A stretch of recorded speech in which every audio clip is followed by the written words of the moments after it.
Start.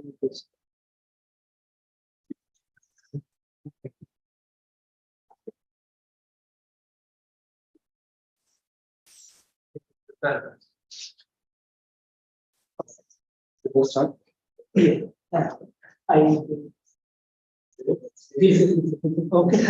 Our next speaker is Yeshwant. He will present soft titled the division of Indivisible. So, good morning, everyone. Thanks for coming. So, am I audible to everyone?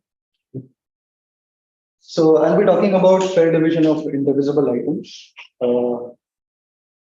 So, this is a rough outline that we'll follow. So, first I'll talk about fair division problem, then I'll talk about fairness motions, namely envy-freeness and equitability. Then I'll talk about relaxations of envy-freeness and known results. Again, after that, relaxations of equitability and known results. Then I'll talk about new results, which is joint work with Umang and Swamiji. And then I'll talk about the future work. Okay. So basically, what's a fair division problem? So let's say I have a bag of chocolates, okay, and I want to distribute, these are distinct chocolates, and I want to distribute them among you, okay? And each one of you has a valuation, has a value for this each of these chocolates, okay? And I, as a distributor, I want to come up with an allocation of these chocolates such that I make every one of you happy. Okay, so that's the goal, basically. So the fair division problem, we are given a set of items. So usually, so we also deal with divisible items, but in this talk, I'll be talking mainly about indivisible items. Okay, so we are given a set M of indivisible items, a set N of agents, and each agent has a valuation. So valuation function, which takes a subset of items as an input and it gives a real number as the output. Okay.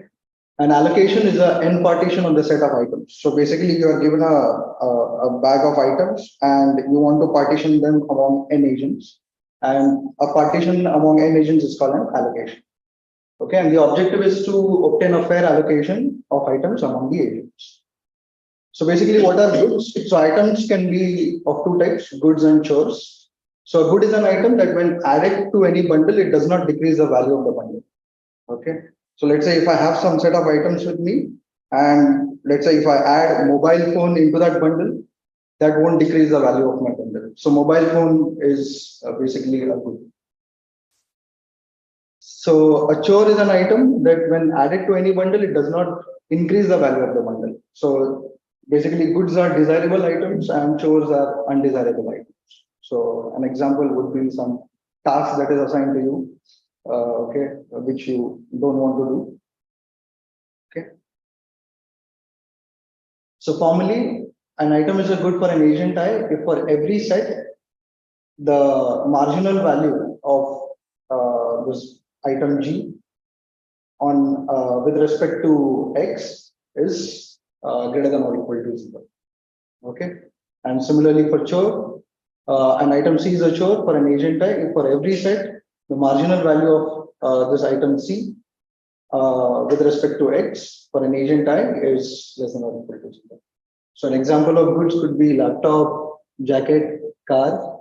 And examples of chores could be washing utensils, watering plants, cleaning the floor.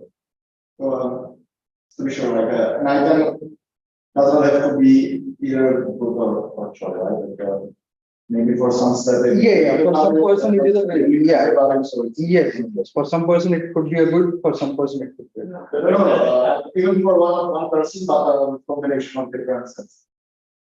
You have X1, right? And if you add an item to X1, then it increases the value for the first person, but for set X2, it decreases the value. Yes. So these are the applications. So partnership dissolutions, you have a firm basically, which is owned by partners, and due to some reason they want to terminate, they want to close this firm. Now the question is how to, distribute the assets or liabilities among these partners. So this can be handled using. Sorry, can you go back to this thing? Indivisible. Right, I just started saying Yeah. And item B is good for an agent I if for every set X, if you add B to the, I mean, it's independent of it, right? So basically, For every set, whenever you add that item for an agent I, it should not decrease the value of the bundle. So there can't Whether be, or not something is a chore or a good is a function of just an agent and not the set itself. Yeah. So it, yes. Okay. so for us, so for every bundle, it should be like, for example, this is a bottle, this is a desirable item. For every set of items that are there, if I- Clarification is it possible that there are some items which for an agent is neither a chore nor a good? In the sense that both your or at least that does not matter. Can that happen? yeah, Can happen, but this for yeah.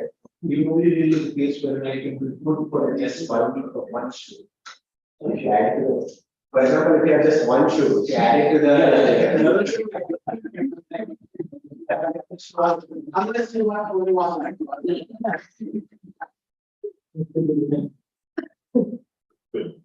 Yeah, that's a good example actually, not that. Yeah. So next is division of inheritance among siblings. So let's say we have ancestral wealth and that we want to divide among siblings, and we want to, so there could be several items in this ancestral wealth, and we want to make sure that everyone gets a fair share. Okay. Then there is something called as cabinet portfolio allocation. So let's say let's say some government has been, it has won the election and they are ready to form the cabinet. Okay, and then they want to decide, okay, which portfolio should be assigned to which minister, basically. And each minister will have a valuation for a portfolio. And so the aim of the government should be to fairly allocate these portfolios among the ministers. And this is like fairly clear allocation of household chores. So in a family, within family members, there are so many household chores that you want to allocate so that no one everyone feels like, okay, they have got a fair share. So we'll be talking, so in this talk, we'll be mainly dealing with these two valuation functions. So an additive valuation function says that for a bundle, okay, the value will be the sum of the values of the items present in it. Okay. And monotone valuation says that for any two subsets, okay, like T and S, okay, where T is a subset of S, the value of bundle S should be at least the value of bundle. There are other valuation functions, but we are not going to talk about them in this talk. Means only goods. Monotone means only goods, or you can have, so basically monotone increasing and monotone decreasing. Yeah, so chores will be, yeah. So the next question is, what is the, so we have talked about fairness, right? Fairly allocating the items. So what's the fairness criteria? Like how do we measure fairness? So there are two notions that we have, two popular notions, which we are going to talk about. So one is envy-freeness, the other one is equitability. So envy-freeness says that an allocation is envy-free for each agent, if each agent prefers his share to any other agent's share. So basically, VI, AI, where AI is a bundle of agent type, okay, it is at least as good as the bundle which the other agent has. Okay. Equitability says that if all agents, so an allocation is equitable if all agents get equal utilities from their assigned shares. So there is a difference here in these two definitions. So here, agent I wants that the bundle that is assigned to it is, so the bundle that is assigned to it is at least, its value is at least as good as the value that any other agent has for its own bundle. Whereas here we compare the happiness levels of every agent. Okay, so we want all of them to be equally happy. Okay, so this is an example. So this example says, so the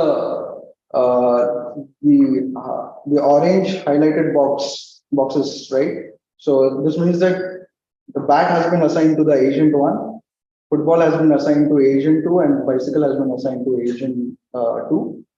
So this is an allocation which is envy free. Okay, because agent 1, according to agent 1, the bundle that is assigned to agent 2 has, so here we are assuming additive valuations. So according to agent 1, the value of the bundle of agent 2 is 5 plus 5, which is 10. So its value is greater than or equal to 10. Okay. And this guy doesn't envy the other guy. Okay, because its valuation for its own bundle is 25, whereas according, like, from this agent's perspective, the value of the first agent's bundle is 10. Okay, so this allocation is envy free, but it is not equitable, because for equitability we want these two values to be equal to this value. Okay, whereas the green allocation, if you see, it is equitable, but it is not envy free. So envy-freeness does not imply equitability, so equitability doesn't imply envy-freeness. So the next question is, do envy-free allocation always exist? So the answer is no. Envy-free allocation may not exist even with two agents in single good. So in this case, the mobile phone is assigned to the left agent and the right agent is sad. Okay. It's not happy with this. Okay. So that's basically the motivation to look at relaxations. Okay. So we saw here, right? Envy-free allocation may not exist, but if we allow envy, okay. So here in this in this relaxations of envy-freeness, we allow envy, but by removing some good, okay, we want that the envy should get eliminated. Okay. So basically over here you can see an allocation is said to be envy free up to one good. Okay, which means that if I am envying someone, okay, that's okay. Like if I envy someone, that's okay, but there should be some good in the other agent's bundle, which when removed, the envy vanishes. Okay. So the first condition is exists is such that the first part is greater than the Yes, so VIAJ, so this one you're talking about, right? no, that if you assume, like if you take if that Okay. like this, then the first part of that, This, right? yeah, This says that the marginal value. greater than, right? So greater than. No, if you have a good G which is not positively valued, removing that, the LV will still. Yes, the second part. Yeah, the second part won't hold. Yes. So if you have a good which is which has value 0 for you, and it is present in the other person's bundle, if removing that, the envy will persist, right? I hope that is clear. Right. So this is an example of an allocation, which is envy EF1. So where a bat is assigned to agent 1, again football and bicycle is assigned to agent 2. Agent 1. So agent 1, according to agent 1, the value of the bundle which agent 2 has is this much, right? 5 and 20. So 5 plus 20 is 25. So agent 1 envies agent 2. But by removing bicycle from agent 2's bundle, you can see the value of the resulting bundle is 5. So agent 1 doesn't envy agent 2 if the bicycle is removed from agent 2's bundle. Okay. So now the question is, does envy-free, EF1 allocations always exist? So yes, the answer is yes. For if you assume that all agents have additive valuations, then a EF1 allocation always exists, and we can compute it in polynomial. So this is the round robin algorithm. So all agents are numbered 1 to n. So in each round, the agents follow this sequence. Okay. So first the agent with number 1 will come, then the agent with number 2 will come. And whenever an agent I comes, it picks its most favorite good from the available items, from the available set of goods. Okay, and then it adds that good to its own bundle. Okay, and the claim is that the allocation returned by the round robin is an EF1 allocation. Okay, so let's consider the two cases. Okay, for any pair of agents ij. So our goal is to show that EF1 is maintained between agents I and j. Okay, so the two cases are I takes turn before agent j. So we are considering only two agents I and j, and I takes turn before agent j. Okay, so let's consider that case first. So if I takes turn before agent j, in round 1 it selects good g1, right? And it has not selected g1 prime because it knows that g1 is at least as valuable as g1 prime. Okay. Similarly, in round 2, it selects G2, which is at least as valuable as G2.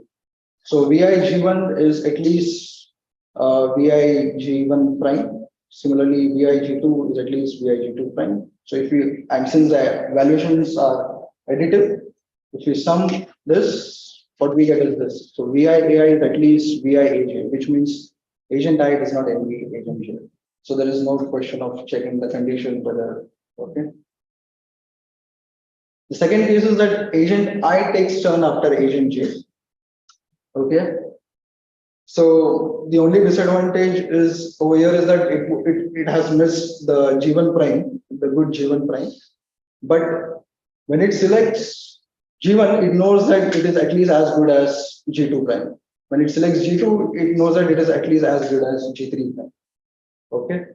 So agent I could envy agent J. But we know that removing G1 prime, we can get rid of the envy. Okay. So the conclusion is that a round robin algorithm is gives us an EF1 allocation. Okay. So that was about additive valuations. So now let's talk about monotone valuations. Okay.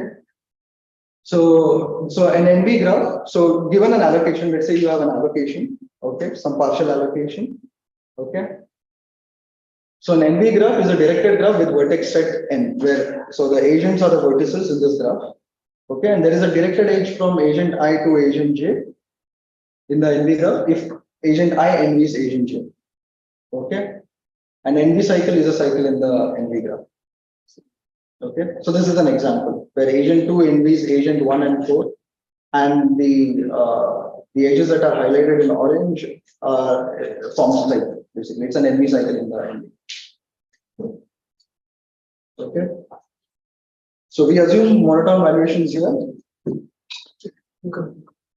Okay, so we assume monotone valuations here. So this is the NV cycle elimination algorithm due to Lipton and Lipton and others. Okay, so we start with an empty allocation basically.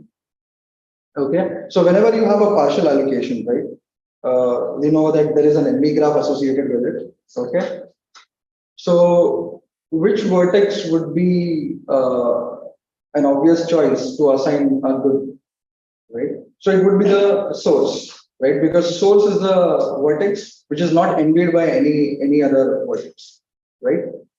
So what do? So for each good, we select a source. Sorry. So for each vertex, we select a source in the NV graph. Okay, we assign the good G to that agent. And then if there are cycles, NV cycles, we eliminate all those NV cycles by cyclically swapping the bundles. Okay. So I'll tell you what cyclic swap means. Okay. So the claim is that the NV cycle elimination algorithm computes an EF1 allocation. Okay, so the proof proceeds by induction on the number of goods allocated. So the empty allocation is trivially EF1. Okay, so let's assume that some goods are allocated and the partial allocation is EF1. Okay, so in this, so our goal is to show that EF1 is maintained even after the assignment of new good and after the cyclic swap of the bundle. So suppose a new good G is assigned to agent 1. So its allocation, previous allocation was, its bundle was A1. After that, it changes to A1 union G. Okay, agent 2 starts ending agent 1. And there is this cycle. So what we do, we cyclically swap the bundles, basically. So after cyclic swap, this is the state of the graph. Okay. So agent 5, who was ending agent 2 before, now starts ending agent 3 because it has received bundle A2. Okay. Agent 2 has got a better bundle, so it may envy agent 4 or it may not envy agent 4. That's the reason I have shown it with a dotted arrow. So basically, this cyclic swap preserves EF1 property. Okay, so if there are agents who are outside the cycle, if they were envying someone, some agent on the cycle, then because of the cyclic swap, they'll still envy, but the allocation will still be an EF1 allocation. So EF1 property is preserved in this operation, and the number of edges decreases. Okay, so this algorithm basically is a polytime algorithm that gives one EF1 allocation. Okay, so the next relaxation is a stronger relaxation of Envy-freeness, which is EFX. So in EF1, we said that there exists a good, there should be a good whose removal causes envy to vanish. But here we are saying for every positively valued good, if I'm envying someone, some agent J, then that agent should have, in that agent bundle, every positively valued good, when removed, the envy should get eliminated. So this is a stronger notion of Envy-freeness, relaxation of Envy-freeness. So again, we assume additive valuation here. You can see in this case over here, right? So this is an Envy EFX allocation. Okay. I'm running out of time.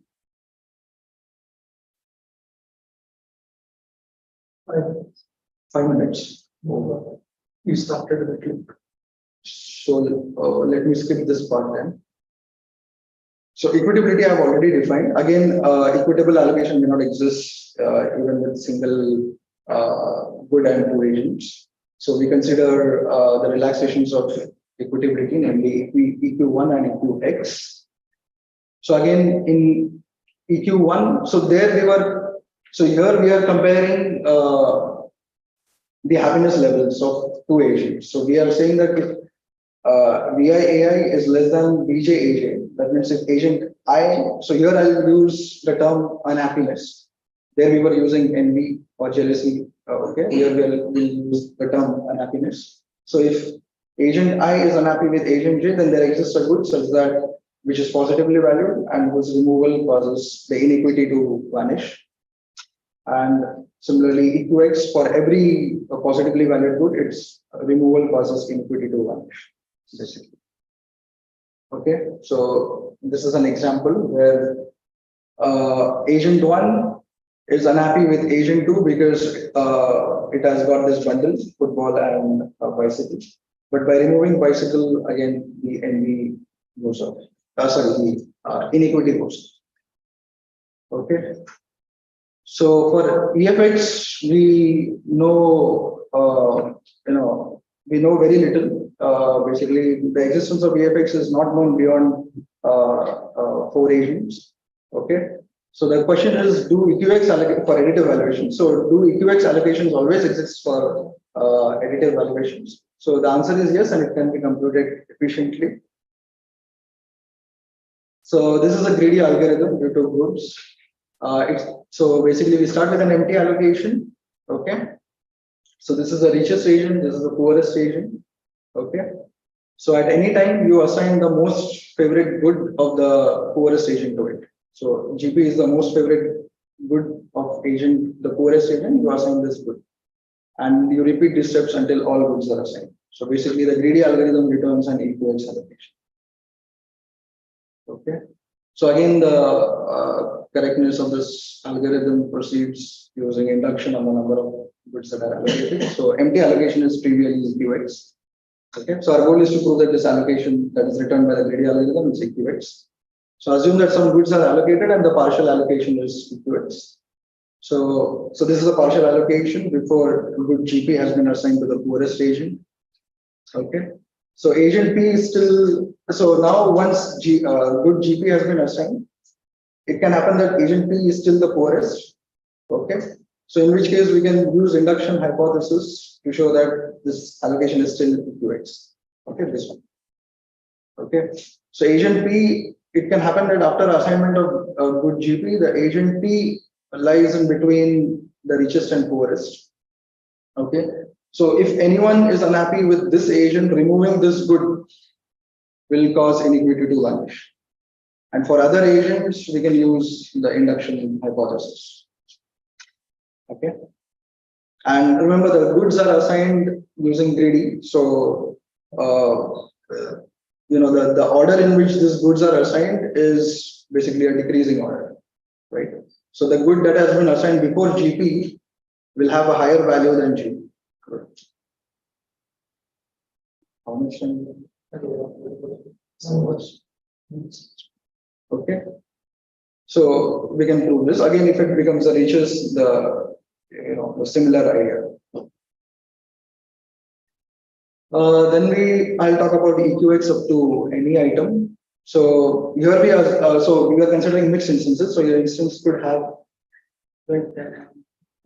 Is it done? You are, time is up.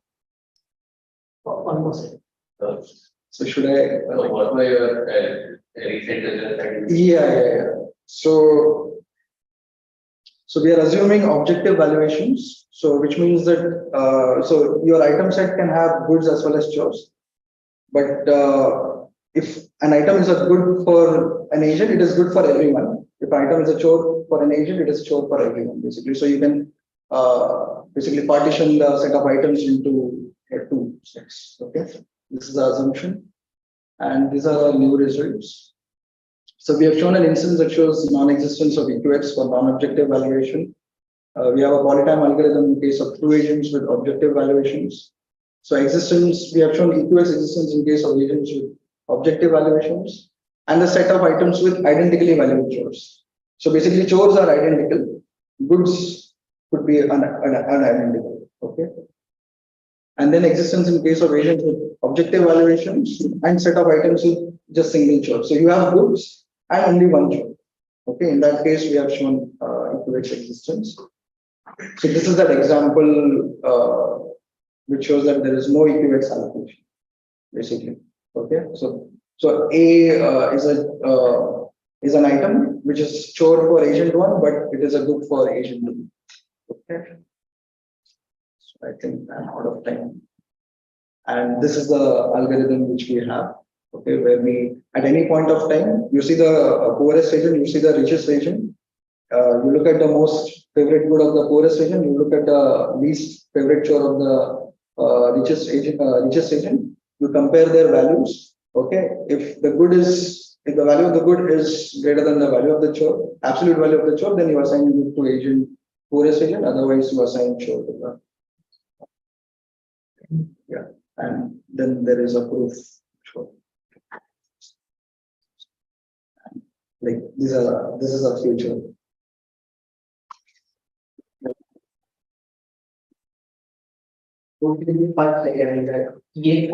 Just one his question you answer.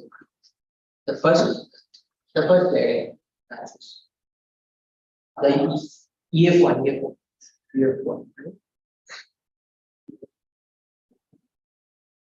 So basically, I think what Rohan is saying is that if you don't write that VI AJ is strictly greater than VI AJ minus G, that is also suffices because the right thing implies this strictly the right. It's not equal. No, it's for EF1. It's not. Yeah. That's what Rohan was. It's in that.